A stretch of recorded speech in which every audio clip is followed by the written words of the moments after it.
다니엘의 형통이라는 제목으로 함께 말씀을 나누려고 합니다.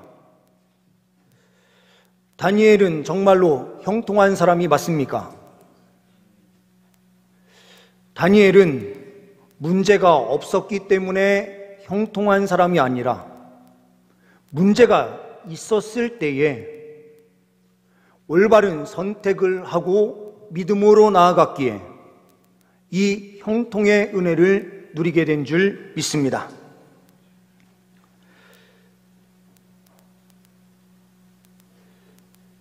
이리 한 마리가 한 풀밭을 지나가고 있는데 나귀가 한가로이 풀을 뜯고 있었습니다. 이리가 이 나귀를 잡아먹기 위하여 살금살금 다가가서 이제 가까이 이르렀을 그때에 딱 공격을 하려고 하는 그 순간 갑자기 나귀가 뒤쪽 발을 저르면서 엉거주춤하는 거예요. 잡아먹으려고 했었던 이리가 나귀한테 질문을 합니다. 아니 왜 갑자기 절고 있느냐? 이랬더니 나귀가 이야기를 합니다. 담을 넘는 과정에서 그만 가시가 뒷발에 찍혀서 지금 내가 제대로 걸을 수가 없다. 그러니 나를 잡아먹으려면 이 뒤에 있는 가시부터 빼라. 나를 잡아먹을 때 그 가시가 있으면 네 목에 걸려서 네가 잘못하면 큰일 날 수 있으니 뒤에 와서 내 가시 좀 빼달라. 이렇게 요청을 해요.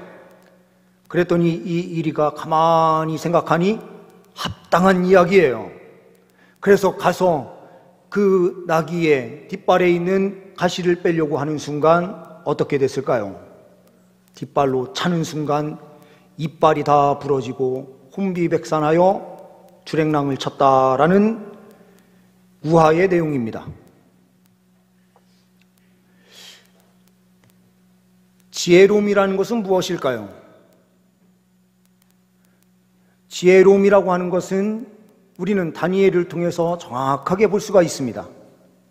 본문 말씀에서 이야기하는 첫 번째, 다니엘의 형통은 믿음이었다라는 사실을 볼 수가 있습니다. 25절 이후의 말씀을 보게 되면 이렇게 말씀하고 있습니다. 이에 다리오 왕이 온 땅에 있는 모든 백성과 나라들과 언어가 다른 모든 사람에게 조서를 내려 이르되 원하건대 너희에게 큰 평강이 있을지어다. 내가 이제 조서를 내리노라. 내 나라 관할 아래에 있는 사람들은 다 다니엘의 하나님 앞에서 떨며 두려워할지니 그는 살아계시는 하나님이시요 영원히 변하지 않으실 이시며 그의 나라는 멸망하지 아니할 것이요 그의 권세는 무궁할 것이며 라고 말씀하고 있는 것을 보게 됩니다. 우리가 생각할 때에는 지혜는 어떠한 지혜입니까? 우리에게 위급한 상황이 찾아왔을 때에 그것을 잘 피해가는 것이 지혜다. 우리는 이렇게 생각합니다. 이런 측면에서 오늘 말씀을 이해하면 이해가 되지 않아요. 왜요? 한 달 동안 왕 신상 외에는 그 어느 곳에도 절하지 말고 기도하지 말고 오직 왕만 찾아라. 이것을 직인을 찍어서 어인이라고 하는 이 왕의 직인을 찍어서 모든 120개를 통치하는 그 관할 지역의 모든 곳에 이 내용을 보내요. 그런데 왕이 이 상황을 기뻐하고 좋아한 이유는 무엇입니까? 한 달 동안요 오직 왕만을 생각하고요 왕의 신인이 신처럼 섬기는 그 과정으로 한 달 동안 온전히 나아가라 라고 했으니 왕권이 강화되는 것이었습니다. 모든 신하들도 다른 종교가 있고 다른 것을 섬기는 사람들이 있어도 그 한 달은 온전히 누구만 섬기는 것입니까? 왕만 섬기는 것이니 왕권이 강화되므로 이 다리오 왕도 이 내용을 기뻐하면서 도장을 찍은 것이었습니다. 그런데 다니엘이 항상 기도하는 방식대로요 사람들이 문 열고 기도하면 다 보이는 그 장소에서요, 문만 닫고 기도해도 되고 사람이 보이지 않는 다락방에 올라가서 조용히 기도해도 되는데, 다니엘은 그의 선택은 어떠합니까? 문을 활짝 열고 자기가 원래대로 하는 그대로 기도하는 모습을 볼 수가 있어요. 어떻게 보면 이것은 지혜롭지 못한 행동이 아닌가라고 생각할 수가 있지 않겠습니까? 그런데 이것은 다른 문제가 아니라 신앙적인 문제다라는 사실을 영적으로 정확하게 분별해냈던 것입니다. 이 문제는 단순히 그냥 조용하게 피할 문제가 아니라 내가 하나님의 사람으로 분명하게 선포하며 달려가야 되는 자리구나라는 사실을 다니엘은 명확하게 영적인 분별력으로 보았던 거예요. 하나님께서 이 과정을 통해서 어떤 역사를 베푸시려고 하신 것입니까? 이 페르시아 제국 전체예요. 여호와 하나님이 살아계셔서 역사하시는 하나님이시다라는 사실을 누구를 통해서 드러내시기를 원하셨던 것입니까? 다니엘을 통해서 드러나도록 하시기를 원하셨던 거예요. 그러니 진정한 지혜는 하나님 뜻 앞에 순종하는 것이었습니다. 어떤 사람들은 이야기해요. 하나님께 마음만 있으면 되지. 기도하는 것도 집에서 기도하든 아니면 꼭 그렇게 기도하는 시간에 기도를 해야 되느냐. 바깥에 길을 걸어다니면서도 주님 생각, 무엇을 해도 다 주님 생각, 항상 주님 생각하면서 마음으로 기도하면 그 기도가 하나님께 상달되는 것 아니냐, 이렇게 생각하시는 분들이 많이 계세요. 그런데 성경적으로 볼 때는 그 말이 틀리지 않은 것처럼 보이지만 매우 틀렸어요. 사단은요, 우리를 넘어뜨리기 위해서 교묘하게 찾아오는데요, 마음만 있으면 되지. 하나님께서도요, 영원전부터 마음만 가지고 계셨다면 우리 구원 못 받습니다. 예수님께서 이 땅에 직접적으로 마음이 있으신 그 사랑을 표현하시면서 직접적으로 오셨고 십자가에 못 박혀 죽으셨기 때문에 하나님의 그 완전하신 사랑이 이 가운데 분명하게 드러나고 선포된 것입니다. 봉사의 자리가 있으면서도 봉사하지 않고 마음만 있으면 되지. 하나님 앞에 헌금해야 되는 자리에서 헌금하지 않고 마음만 있으면 되고, 우리가 이 세상을 살아가면서 마음만 있으면 되지 라고 그렇게 생각할 때가 너무나 많아요. 특별 새벽 기도에 이 기간이 있는데요, 마음만 있으면 되지 하고 기도의 자리를 지키지 않기로 결단하신 분들 계실지 모르겠습니다.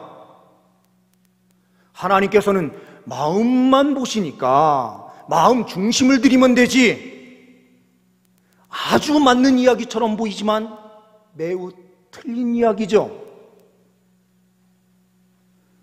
우리의 헌신, 충성이 행함을 통하여 그 믿음이 드러나는 것이기 때문에 그렇죠. 다니엘은 이 상황이 어떠한 상황인지 정확하게 알았습니다. 마음만 드리는 그 기도의 자리가 아니라 목숨 걸고 하나님 앞에 드리는 기도의 자리가 돼야 된다라는 사실을 알았던 거예요.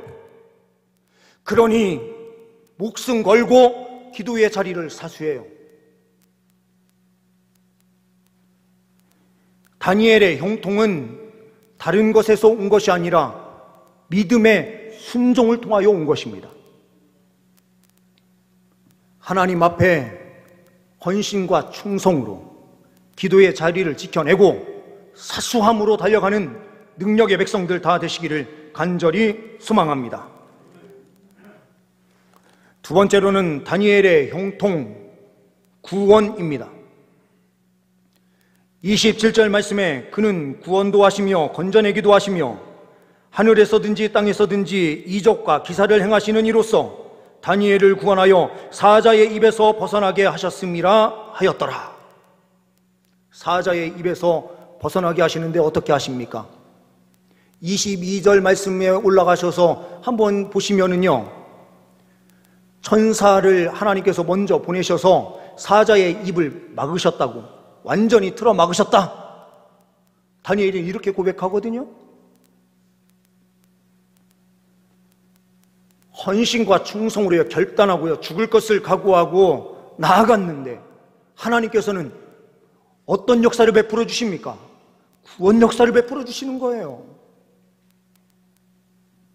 하나님의 구원은 천사를 보내시는 그 영적인 상황에서도 육체적인 사자의 입을 막으실 수 있는 전능한 하나님이십니다. 다니엘을 구원하셔서 하나님이 하나님 되심을 스스로 드러내 보이시는 거죠. 약한 자를 들어서 강하게 만드시는 이유가 무엇입니까? 그 하나님의 권능이 얼마나 큰지를 볼 수 있도록 하시기 위한 하나님의 구원 계획이에요. 문제가 없어서 형통한 것이 아니라 믿음으로 나아갈 때에 하나님께서 구원 베풀어 주심으로 우리가 형통의 은혜를 누리게 되는 것입니다.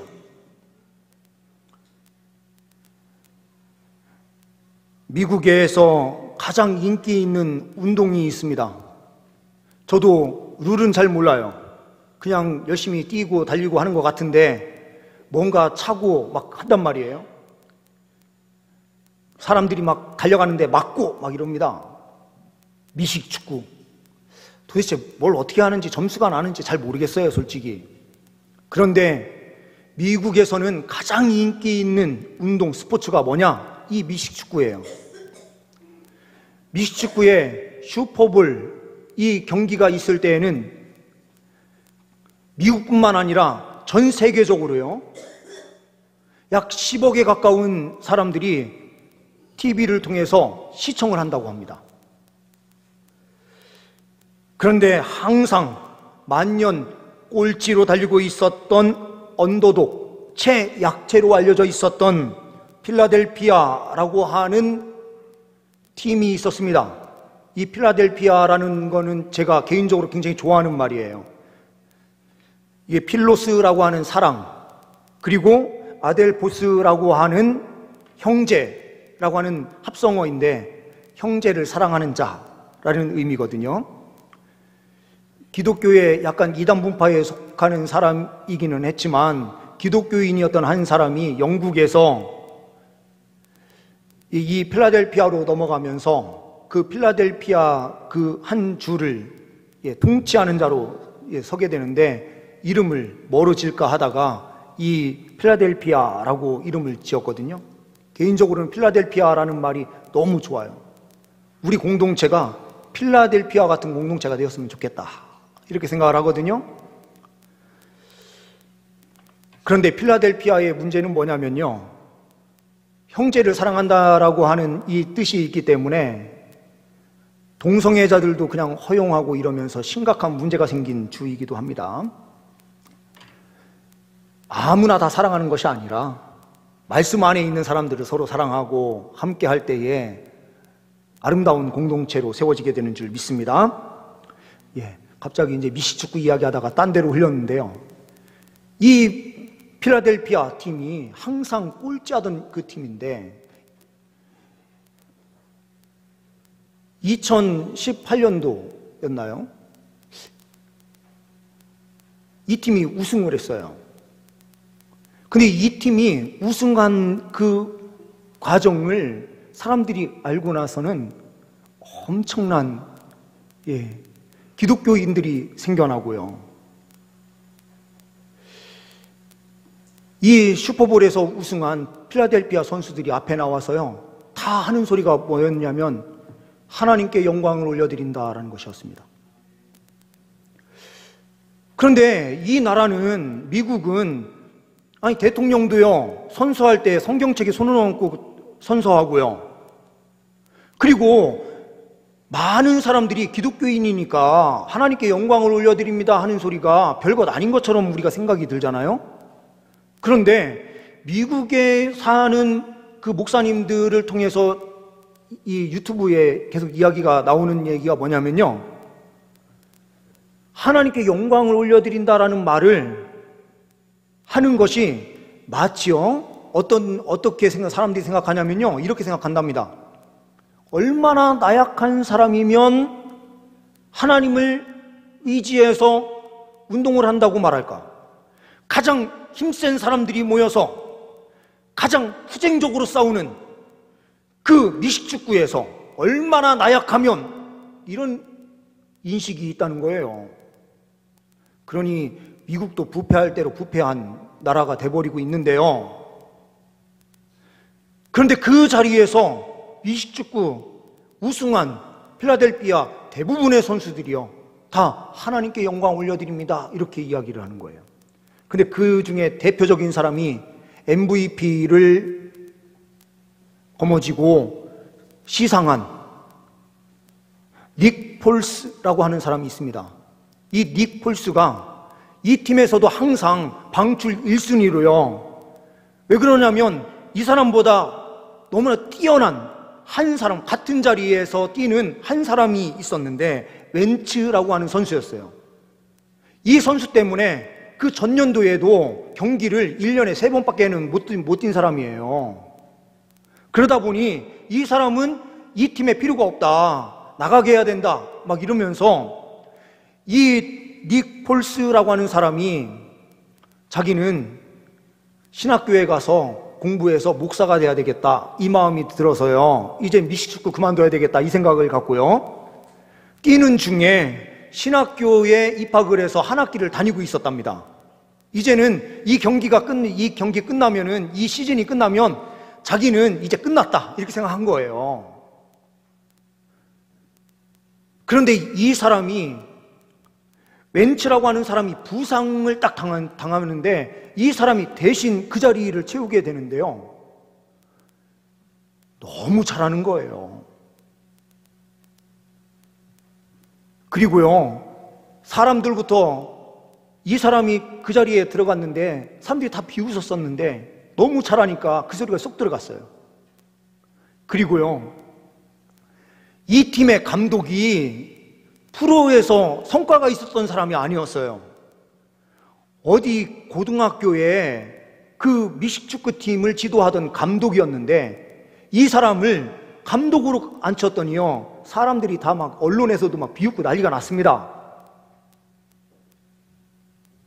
그런데 이 감독을 중심으로 해서요, 닉 폴스와 그리고 함께하는 이 팀 사람들이요, 미식축구를 하다 보니 주일에 예배를 드릴 수가 없잖아요. 그러니 목사님을 따로 모셔가지고요, 항상 예배를 드리고, 그리고 주중에는 성경 공부 모임을 다양하게 만들어서요, 성경 공부도 하고 이러면서 믿음으로 운동을 하는 팀이 된 거예요. 그리고 시즌 중에, 이때 그 시즌에 세례를 받겠다라고 결단하고 세례를 받은 사람이 3명의 선수가 있었다고 합니다. 그러니 전체가요, 운동장에 나아갈 때는 기도하고 나아가고요, 우승한 그 자리에서요, 이 사람들이 하나같이 다 동그랗게 무릎 꿇고 앉아서 함께 기도했어요. 하나님께서요, 미국에서는 이런 일들이 이게 아주 최하위 팀에 있다가 쭉 올라가는 팀들이 있는데, 그런 팀들을 가만히 보면 신앙으로 달려갔던 팀이 하나님께서 높여주심으로 그렇게 되는 경우가 많더라고요.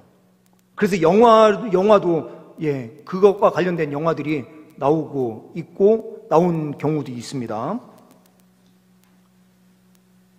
하나님께서요, 왜 가장 약체인 팀을 들어서 쓰실까요? 강한 팀이 우승을 한 다음에요, 하나님께 영광 올려드립니다 이렇게 하면은 스토리가 잘 안 되잖아요. 하나님께서도요, 드라마를 얼마나 잘 쓰시는 분인지 몰라요. 하나님께서요, 정말 드라마가 되는 방법이 뭔지를 아시는 거예요. 다니엘을 통해서도 하나님께서 새로운 드라마를 쓰시려고 작정하셨는데요, 죽음의 자리인 사자굴에 던져지고 그 가운데서 살림을 받고 살려지게 되는데요, 이 새 생명의 은혜를 누린 다니엘, 이를 통해서 하나님께서는요, 하나님의 살아계심을 세상에 선포하시기를 원하셨던 거예요. 혹시라도 우리 이 자리에 계신 우리 성도님들이요, 나의 삶을 보면은 다른 사람보다 처참한 삶이고요, 기운도 안 나고 너무 힘든 그런 삶을 살아가시는 분들이 있다면요, 기대하세요. 하나님께서요, 다니엘과 같이요, 처참한 자리에 밀어 넣으셨지만 그 자리에 완전히 사자에게 사로잡히도록 하시지 않고요, 천사를 보내셔서 입을 틀어막고 계신 거예요. 그 순간에 믿음으로 하나님 앞에 더 나아가면 하나님께서 구원 역사를 베풀어 주셔서 새로운 그 역사, 하나님의 일하심이 우리의 삶을 통하여 세상에 선포되게 되는 역사가 펼쳐지게 되는 줄 믿습니다. 세 번째로는요, 다니엘의 형통, 지속입니다. 28절 말씀을 보게 되면 이렇게 말씀하고 있습니다. 이 다니엘이 다리오 왕의 시대와 바사 사람 고레스 왕의 시대에 형통하였더라. 준비된 PPT 내용을 보시면은요, 다니엘이 바벨론 시대에 포로로 잡혀가요. 느부갓네살 왕 그 시대예요. 그렇죠?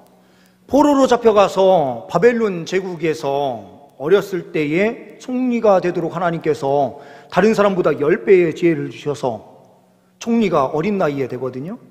그 다음 페이지를 보시게 되면 이 바벨론 제국이 멸망하고요, 그 다음에 메대 바사라는 제국이 만들어졌다가 이 바사라고 하는 제국이 메대를 완전히 무너뜨려서 한 나라를 이루게 되는데 그게 바로 페르시아 제국이에요.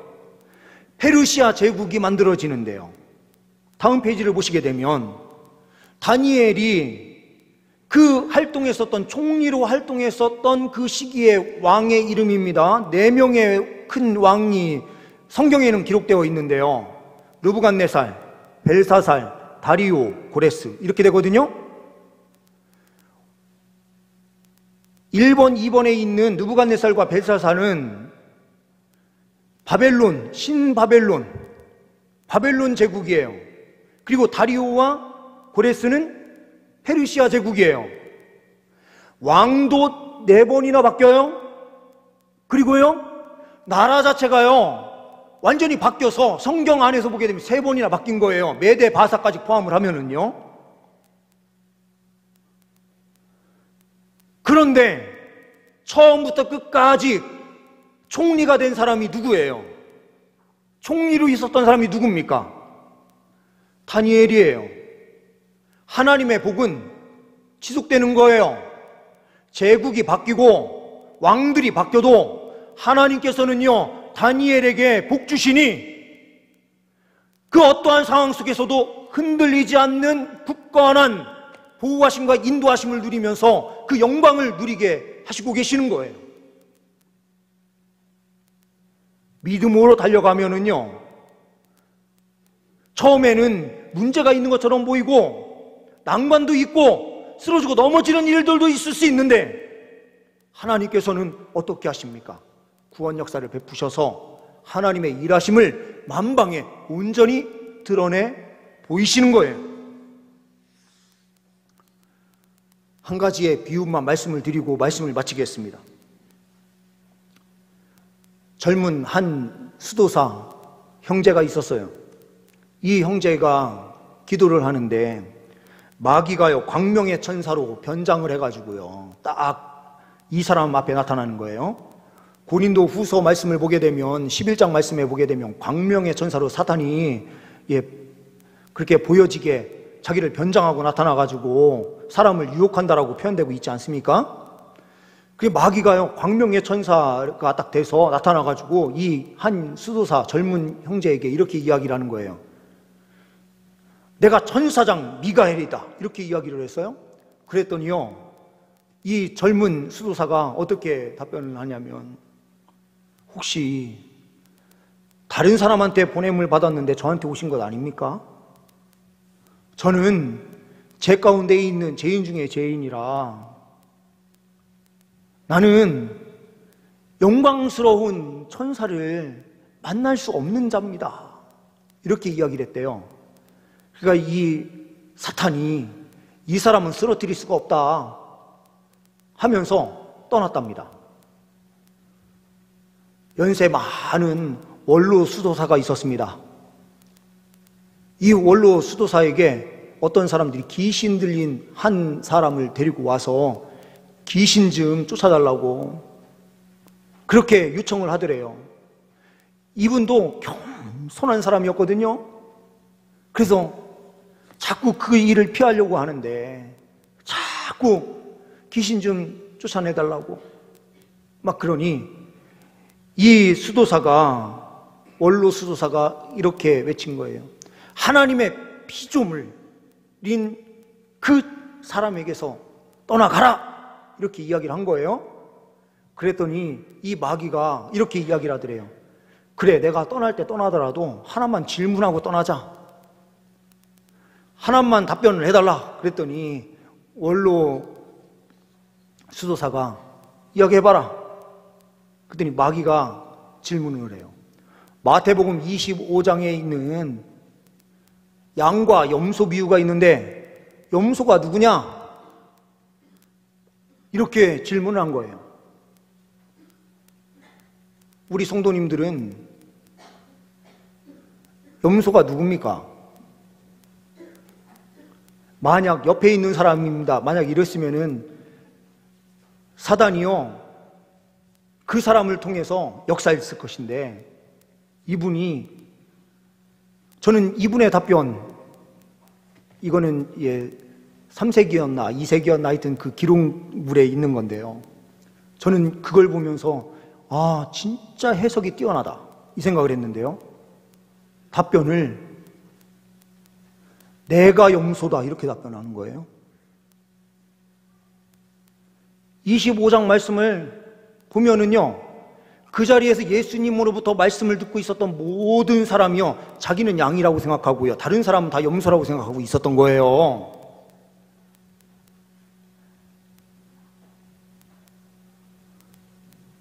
염소는 나고 양은 하나님만이 아신다 이렇게 답변을 했어요. 이게 정답이거든요. 내가 염소인 것을 알고요, 하나님 앞에 겸손히 엎드리면 하나님의 구원 역사가 시작되는 거예요. 우리가 잘나서 구원받는 것이 아니고요, 우리가 하나님 앞에서 겸손하게 엎드릴 때마다 하나님의 구원 역사는 시작돼요. 내가 잘해서 이 자리에 있는 것이 아니고요, 내가 잘해서 지금 우리가 가지고 있는 그것을 누리고 있는 것이 아니고요, 우리가 겸손하게 하나님 앞에 엎드릴 때에 놀라운 은혜의 역사가 펼쳐지게 되는 줄 믿습니다. 본예배 후에 전체 재직회가 있으니까요, 빨리 자리를 그 자리에서 그대로 앉으셔서, 대부분 분들이 다 참여를 하시니까요, 자리 정돈하셔서 참여해 주시면 감사하겠습니다. 기도하시겠습니다. 하나님 아버지, 감사합니다.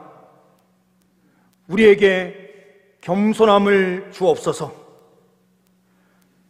주님 앞에 엎드릴 때에 문제 가운데에서 하나님께서 역사하여 주심으로 진정한 형통의 복을 누리게 되는 줄 믿습니다. 이 복을 받아 누리는 주의 백성들 되게 하옵소서. 우리 주 예수 그리스도의 이름으로 기도하옵나이다. 아멘.